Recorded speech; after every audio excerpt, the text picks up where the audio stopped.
What's happening, family? As always, just loving life. I just watched a movie called Lair the End Game about dying. It's a good documentary on dying. Like I said before, that's the only thing that shared equally is death. You cannot run away from it. You cannot hide from it. You cannot move away from it. When it's your time, it's your time. But a movie called End Game, and it's about folks that are just waiting to die. And give a lot of breakdown on people that yes were sick and have cancer, and those that were just bedridden. And it's an interesting movie. It's a very interesting documentary on dying, and you can't really hide from it. So, whether you want to hear what I'm saying about it, or you feel it's you don't want to hear it when I'm coming from me, that's one thing you cannot run away from. So, and we know we don't die. We just leave the physical because we're all energy, and energy doesn't dissipate, it transfers. So when we leave the physical, we move forward to another way of living. But the key is how you live in the physical. If you don't do it right here, you have to come back and do it all over again. Now, we know that we're ending the 26,000 years of the cycle of the earth. Yes, we are. We are. This is the end of the 26-year cycle of the earth, and the earth living the third dimension. Turn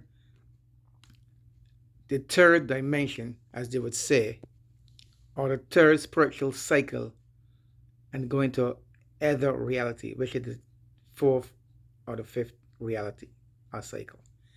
Now, for that to happen, there's no stopping for that. That's a definite happening.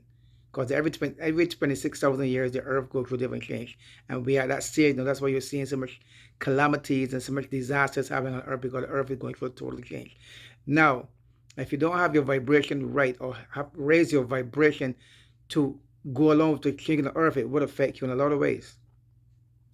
If you're still doing a lot of so-called wicked stuff or not eating properly, not being in love, not being in consideration, not helping, not giving, not caring, not being humble, not being respectful, and stop being judgmental and criticizing. If you don't live in that frame of mind, it will affect you in a lot of ways. It will affect you in a lot of ways. So you have to change your way of thinking, your way of eating, and your way of behaving. Like having a whole bunch of sexual partners that will drag you down, watching a lot of porno that will drag you down, thinking negative, doing negative things, being selfish, greedy, ungrateful, unappreciative, that will drag you down. Because, like I said before, Mother Earth doesn't play. So she's going through a different vibration on the earth. And if you're not right with the vibration in the way of living, it will take you out. It would take you out. So, folks, it's another game. I mean, the whole thing is a game, but what the earth is going through is not a game. If you don't have your vibration right, it's going to take you out. Like I say, you don't die, but you might have to come back and do it all over again. And you don't really want to do that. Unless you're going to come back as a guru or a spiritual healer. Yes. But if you come back and do it over again, you remember you might come back as a snail, you might come back as a handicap or cripple, you might come back as a rock, you might come back as something else, but you might have to come back again. So in the meantime, get yourself right. Do your shadow work. Get to grips and forgive all those people that did you wrong.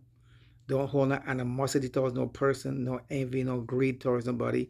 Forgive all those that did you wrong and make it right with yourself, because this is the time for that. This is no playing time now, folks. Get it right. Get it right. So, until then, folks, like I said before, and I keep saying, be loving and kind, because the only thing going to get us out of here is love. That's the only thing going to, and be having unconditional love. Don't love some person because they do something for you, or they buy you something, or they give you something, or they whatever, lend you their car or pick you up from work. No. Love on even your kids. Love people unconditionally. And if you can't do that, just avoid the situation so you don't have to have no animosity towards the person. So on the 10, folks, I love you guys. Do the things that you know is right. And like I keep saying over and over again, as it doesn't concern you, leave it alone. If it doesn't concern you, leave it alone. Avoid gossiping people. Avoid people that are always talking about negativity. People are always trying to bring other people down. Avoid those kind of people. Associate yourself with positive thinking people, not negativity. We don't need that in these days. Because like I said, you might have to come back here and do it all over again. Until then, folks, I love you guys. I'll always be loving and kind and giving and caring and humble, respectful, and show gratitude. I'm out of here. Peace out. One love.